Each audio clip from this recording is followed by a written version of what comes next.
What's up, boxing fans?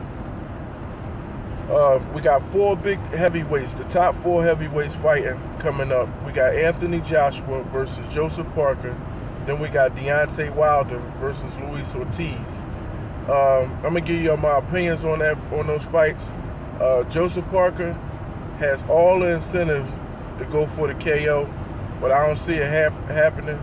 Anthony Joshua is a monster. He's a beast. He could box. He could do everything. Punch with both hands. But Joseph Parker, he could lay it all on the line that night. I mean, he got big money incentives. If he does win that fight in the rematch, he got to turn it into a dogfight. He can't box with Anthony Joshua. He has to turn it into a dog fight just to have a chance. He has to go for the knockout.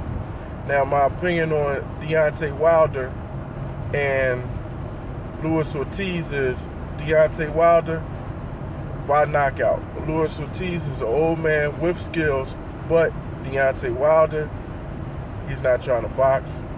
He's not trying to display no talents. He's just trying to impose his knockout power on every opponent he fights. And it's a scary knockout power. So I got Deontay Wilder by knockout and Anthony Joshua by going the distance.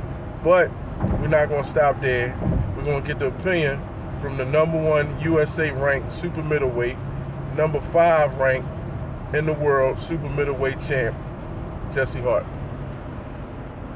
To elaborate on that, I think Anthony Joshua and Joseph Parker is going to be a great matchup for two reasons. Because the power that Anthony Joshua has and displays, and the combinations that Joseph Parker lets his hands go, and I say light heavyweight fashion, he gets the punches off. And I've seen that fight when he fought out that kid Andy Ruiz.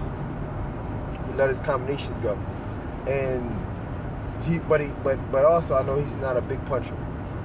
So I think Joshua wins that by 8th round TKO. Once the heavyweight is not a threat, it means nothing.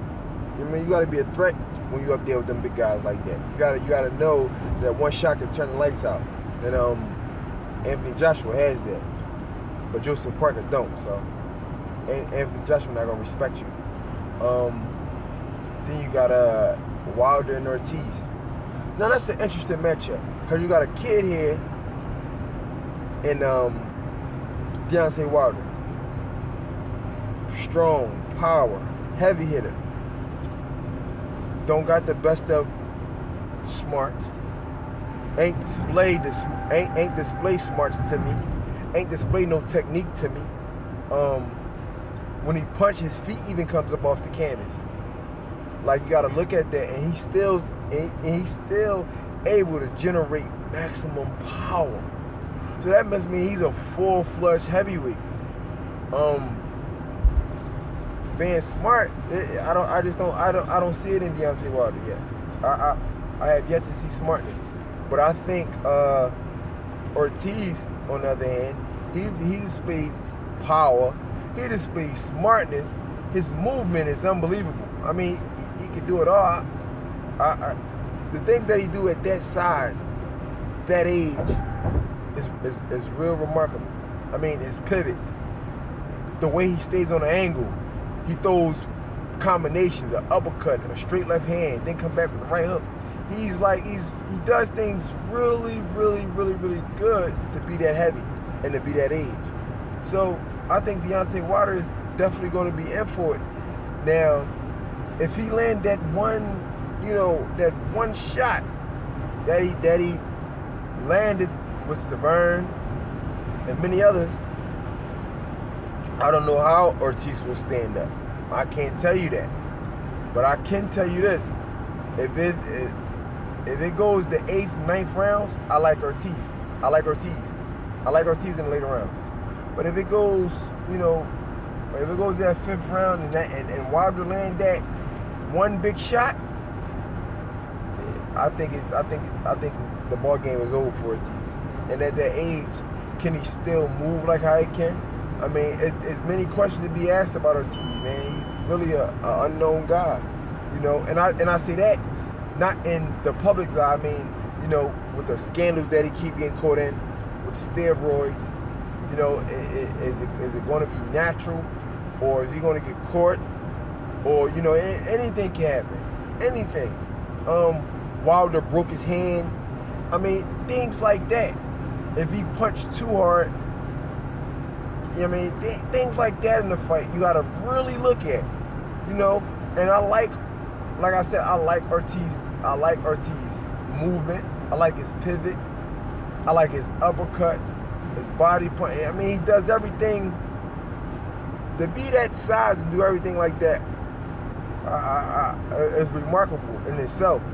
240, 250. You pivoting, you smacking the guy with a double left hook, coming back with the left uppercut, come back with the straight left hand, and it's just, everything is so, I see him thinking in there. I see Ortiz thinking in there when he fight. I don't see why they're thinking in there. I see him just, I'm coming to get you, and that's what it's going to be. I don't see no smart, so that's a very interesting matchup in itself. I mean, power against smarts, power against technical skill with Wilder and Ortiz. But then you got Joshua, man, and Parker. It's a no-brainer. I think Joshua beats Parker.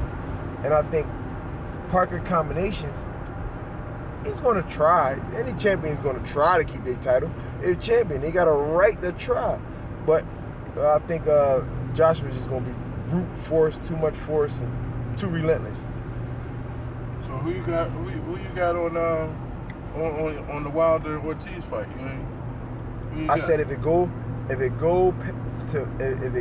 5th round, and I don't see the shot land for Wilder, I'm picking Ortiz. After the 5th round, it's Ortiz fight. Okay. All right, there you have it. He got Ortiz after the 5th round. I got Wilder, period. You know what I mean? He got Joshua stopping Parker. I got them going the distance. Joshua getting the decision. So check us out. You know, super middleweight, #1 ranked, Jesse Hart. And I'm your boy, Stephen Andrews, and we holla at y'all.